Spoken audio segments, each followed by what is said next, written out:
अस्सलाम वालेकुम नाज़रीन। अल्लाह ताला से ये उम्मीद करता हूँ कि अल्लाह ताला ने आपको जहाँ पर भी रखा होगा अपने हिफ्ज़ अमान में रखा होगा। नाज़रीन, आज मैं आपको एक ऐसा जो है ना दिल खराश और दिलचस्प हक़ाइक़ पर मबनी वाक़या आपसे शेयर करने जा रहा हूँ। सफदर टेंटा वाला जो है ना बड़ा किरदार हुआ है।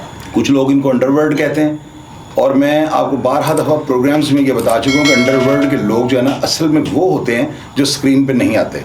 ये एक ऐसा माफियाज़ और ऐसे शुरफा का जो है ना एक गैंग है जिसको अंडरवर्ल्ड कहा जाता है। अब क्यों अंडरवर्ल्ड कहा जाता है? ये लोग सामने नहीं आते। ये सामने क्यों नहीं आते? ये जो गॉड फादर्स होते हैं ना, मिसाल के तौर पे दूध जो 2 नंबर बनाने वाली फैक्ट्रियों के ऑनर्स हैं, चीनी पे जो मिलावट करने वाले लोग हैं, 2 नंबर कपड़ा बनाने वाले जो लोग हैं, मरा हुआ मुर्दार गोश्त बेचने वाला जो माफिया है, इन तमाम अफराद के जो ताल्लुकात है ना उन अफराद के साथ होते हैं जो फील्ड में जो प्रोफेशनल जो है ना क्रिमिनल्स होते हैं। पीछे से जो लोग इनके इन्वेस्टर होते हैं असल में वो अंडरवर्ल्ड होते हैं। इसकी मज़ीद डेफिनेशन आप चाहते हैं तो अंडरवर्ल्ड वो होता है जो शख्स या अफराद सिस्टम के अगेंस्ट चलें, असल में उनको अंडरवर्ल्ड कहा जाता है। मैं आपको जो बात सुनाने लगा ये अंडरवर्ल्ड की एक लड़ाई गैंग वॉर के जो है ना उसके ऊपर मबनी है। सफदर टेंटा वाला और इसका भाई और साथ 2 अफराद जिनके नाम मुझे पता नहीं है लेकिन वो मैं उनके साथ रह चुका हूँ। 93 का दौर था, उस दौर में मैंने आपको बताया कि साजिद चौधरी वगैरह, फुरकान शाह वगैरह, फरहान शाह, असलम टांगे वालों के रिश्तेदार, नाजी भट्ट भी तकरीबन अंदर था, उसके अलावा बहु बसी वाला, काली चबेल, उसके अलावा शेख जफ़र, शेख कुकू, अली अवैस, फरदौस खान, हाफिज नूर दिलावर खान, ये तमाम अफराद इन लोगों के साथ जेल के अंदर रह चुके हैं। सफदर टेंटा वाला जब कोटलखपा जेल में आता है, जब इसको जुडिशल किया जाता है तो वहाँ पर मज़हर तिब्बी जो था इसका सपोर्टर था और उस वक्त जो थे ये हालात बन चुके थे कि तनवीर खाकवानी ने इनकी मुखालफत लिखवाई थी क्योंकि उसमें जो लड़के जो 4 मर्डर हुए थे, मुजाहिद गोशा, दूसरा जावेद भट्ट और तीसरा तारा जिंद, इसका भाई था खालिद, उसका गालिबन नाम था, एक इनका भाई आजकल इंग्लैंड में। ये 4 अफराद जो है ना इनको फैसल टाउन के इलाके में कत्ल कर दिया गया था। अब इसके जो पीछे की मुहरकत है बाद में डिस्कस करता हूँ। जब चालान इसका वहाँ पे जाता है जुडिशियल करने के लिए, कोटलखपा जेल भेजा जाता है तो मज़हर तिब्बी इसको प्रोटोकॉल देने के लिए अफसरान को कहता है कि इसको मेरे पास भेज दें।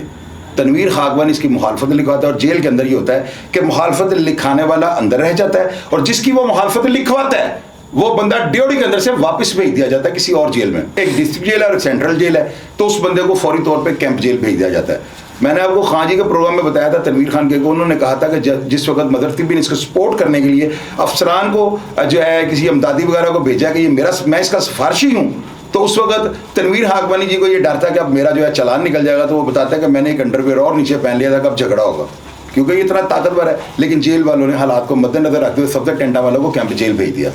इनका एक भाई हीरोइन पीता था, उसका नाम गालिबन हम तो अकरम या किराम उनका गालिबन नाम था, धोती पहनते थे, बड़े नाइस, बड़े नफीस और मिलनसार बंदे थे वो। उनका हर तरह के जो क्रिमिनल्स हैं उनके साथ आना जाना भी था। सफदर टेंटा वाला अपनी जेल में चक्की से काम निकलता था, बड़ा यानी कि ये बड़ा अपने आप में रहने वाला बंदा, रख रखाव वाला बंदा था और बड़ा ठीक ठाक जो है ना इस जेल के अंदर अपना निज़ाम कायम किया था। अब इसके पीछे की मुहरकत क्या है? इनके ऊपर 4 अफराद का कत्ल था फैसल टाउन के इलाके में। ये अफराद इनके ऊपर ये इल्ज़ाम था कि इन्होंने सफदर टेंटा वाला एक स्मगलर था, यानी कि जो FIR के मुताबिक जो लोगों ने हालात या वाक़यात मेरे से शेयर किए हैं, उसकी जो है ना कोई गोल्ड की कोई उसके पास कोई सोना आया था गालिबन को 8-7 किलो, वो किलो में था और उस वक्त उसकी मालियत करोड़ों में थी। इन अफराद ने वो सोना इनका छीन लिया था। अब वो बंदा इतने बड़े सोने की वारदात को किस तरह FIR में दर्ज करवाता, उसको पता था कि वो कभी भी 8 से 10 किलो सोने का जिक्र ही नहीं कर सकता। इदारे उसको पकड़ लेंगे कि तुम्हारे बाप का माल आया कहाँ से। उसने FIR जो है ना वो 70-80 तोले की दर्ज करवाई और उस FIR को नामजद उसने कर दिया। चूंकि नामजद 392 जब भी होगी तो पुलिस वालों को दोनों पार्टियों को सुनना पड़ेगा। अमूमन 302 जो है वो नामजद होती है और मुकदमा नामजद है। डकैती में नामजद FIR जब हो रहा तो पुलिस अफसर पर यह लाजम होता है कि दोनों पार्टियों का मौकफ सुने। अगर नामालूम आप कटाते हैं अमूमन होती भी 392, डकैती वही बंदा करेगा जो आपको नहीं जानता। यहाँ पे चूंकि 4 जानने वाले अफराद थे, बाद में तरमीमा बयान में इनको नामजद कर दिया गया और पुलिस वालों ने इनको तलब कर लिया। ये पुलिस वालों को अपना बयान देने के लिए जा रहे हैं और जब फैसल टाउन या गालिबन ग्रीन टाउन के गार्ड इसी इलाकों में जब ये पहुंचे हैं तो घात लगाए अफराद ने, जिनमें शबीरा फौजी। अब यहाँ पे मैं क्लियर करता हूँ, एक शबीरा फौजी वो था जो कैंप जेल से भाग गया था। उसे सुबह जब तारीखें जो जेल के अंदर आके मुलजमान को ले रही होती हैं और उन्होंने कोर्ट्स में पेश करना होता है, उस वक्त जो है ना एक पुलिस अफसर की वो वर्दी पहनकर गालिबन किसी कांस्टेबल की वो सुबह दिन दिहाड़े दरबान से वो जो है ना झल देकर वो वहां से फरार हो गया था। वो टेररिस्ट एक्टिविटीज में मुलविस था और ये जो शबीरा फौजी जिसका मैं आपसे डिस्कस कर रहा हूँ ये सिर्फ सफदर टेंटा वाला के लिए काम करता था। ज़राए ने यह भी बताया कि असलम खान नामी बंदा था जो कसूर के इलाके में, उसकी मैं अलग से स्टोरी करूँगा, वो भी एक किरदार है, उसके ऊपर दर्जनों अफराद का मर्डर और 30 से 32 जो है ना 324 और इक़दाम कत्ल की जो वारदातें उसके ऊपर दर्ज थी। वो बंदा आजकल बड़ी शराफत की ज़िंदगी गुजार रहा है और किस तरह से वो बच गया ये आपको उसके प्रोग्राम में बताऊंगा। लोग ये कहते हैं कि असलम खान जो था इस 4 जो चोहरे कत्ल की जो FIR जो दर्ज होती है ना, उसका मेन मुलज़म वो था। उसने सफदर टेंटावाला के लिए दोस्ती में, इसका कोई सफदर टेंटावाला से कोई पैसे नहीं लिए थे, ना इसको उस बंदे को पैसों की ज़रूरत थी। सुनने में आया कि उसने शबीरा फौजी को इस्तेमाल किया, लेकिन कुछ ज़राए ये कहते हैं कि शबीरा फौजी जो है ना सिर्फ सफदर टेंटावाला के लिए काम करता था। नाज़रीन 4 अफराद मार गए और आप ये देखें कि अंडरवर्ल्ड के अंदर कई ऐसे वाक़यात हुए हैं जो वाक़यात कुछ और थे, बताए आपको कुछ और जाते हैं।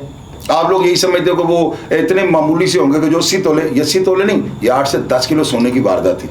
जावेद भट्ट जो था बड़ा, इसके बारे में लोग बड़े एक्साइटेड हैं। मुझे कल मेरे भाई हैं बड़े नाइस, बड़े डिसेंट और MA कॉलेज KOSF की जो है ना बुनियाद रखने वाले अफराद उनका नाम है शाहिद रज़ा। मैंने कल शाहिद रज़ा साहब के मोबाइल से जब ये तस्वीर देखी है जावेद भट्ट की, इट्स अमेजिंग, ये किसी के पास भी नहीं है। जावेद भट्ट की जो पिक्चर थी मैंने उसको अपलोड कर दिया है, आप लोगों ने नीचे मुझे कई स्टोरी बताएं, तो मेरे पास इसका सारा मटेरियल, सारा मवाद था। कुछ बातों की क्लैरिफिकेशन के लिए मुझे चंद अफराद से रब्ता करना पड़ा, मैं उनका शुक्रगुजार हूँ कि उन्होंने मेरी रहनुमाई की।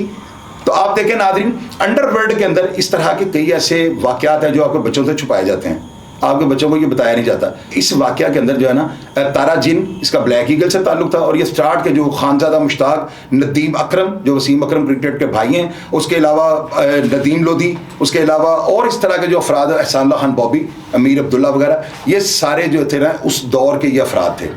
ब्लैक ईगल से उसका ताल्लुक था। और जावेद भट्ट के बारे में मुझे ये ज़राए ने बताया कि जावेद भट्ट जो है उस दिन सिर्फ इनके साथ इस तफ्तीश के सिलसिले में वहाँ पे जा रहा था, तो थड़ा मार के फील्डिंग लगाकर, घात लगाकर बैठे हुए, उन्होंने इतना ज़बरदस्त अटैक किया कि इनमें से एक भी ना बच सका। इसलिए ऐसे जो अफराद होते हैं ना, अपने बच्चों को और मेरे नौजवानों को इनके साथ फिरने से इज्तनाब करना चाहिए। जिनके ट्रैक्स जो है ना वो फर्स्ट जो है राव में आ चुके हैं मोटरवे पे, वहां पे अगर आपने ओवर स्पीड जाते हुए यकदम से अपनी स्पीड को 80 यार पिछली गाड़ी आपको जो है ना मौत के आगोश में सुला देगी। मैं नौजवानों को ये बातें इसलिए बताता हूँ, मैंने आपको प्रोग्राम से बताया है डकैती की वारदात और इस तरह के जो वाकयात हैं जो आप समझते हैं कि मैंने कर लिया, सोना बांटा गया और ये वाकया खत्म हो गया। और भाई ये अंडरवर्ल्ड है, यहाँ पर जो है ना जो बंदे बड़ी वारदात को कोई इस तरह का काम हो जाए और छोटी वारदात की FIR दर्ज करवाएं, उनकी प्लानिंग और उनकी साजिशों से आपने बचना है। मैं आप नौजवानों को ये बताता हूँ, कभी भी डकैती की वारदात जो है इसे इज्तनाब करें। 100 साल के बाद भी अगर ये पकड़ी जाए तो उसी वक्त समझ लें आज ही ये वारदात हुई और आपकी इंटेरोगेशन उसी वक्त से स्टार्ट हो जाएगी और फिर आपका रिकॉर्ड बन जाएगा और सारी ज़िंदगी आपको जो है ना बड़ी बेशर्मों वाली ज़िंदगी और लुक छुप के आपको जो है ना ज़िंदगी गुजारनी पड़ेगी। तारा जिन बड़ा नाम था, इसकी स्टोरी भी ये 4 अफराद हैं और ये किस तरह से ब्लैक ईगल में ये 5 अफराद जो इसके फाउंडर थे, इन्होंने किस तरह से ब्लैक ईगल जो है तश्कील दी। मैंने बड़े एक्सक्लूसिव 3-4 इंटरव्यू किए हैं, वो अपलोड हो रहे हैं, आज से आप देखते जाएं। मैंने उन अफराद से बातें की हैं जो बातें मैं आपको सुना चुका था, लेकिन मैंने इनकी तस्दीक के लिए और स्टैम्प करने के लिए वाक़यात को जो है ना मैंने उन अफराद से रब्ता किया, मियाँ अयूब साहब से, शाहिद इकबाल साहब से और उसके अलावा जमशेद भट्ट साहब से। इनसे बेहतर स्टूडेंट पॉलिटिक्स और नौजवानों को कोई नहीं जानता। मेरे प्रोग्राम्स देखकर जो है ना कमेंट बॉक्स में जो अपनी राय आप शेयर करते हैं ना, मैं उस राय को और आपको सल्यूट पेश करता हूँ। यार आप मुझे इस काबिल तो समझते हैं। अपना ढेर सारा ख्याल रखिएगा जी। पाकिस्तान जिंदाबाद।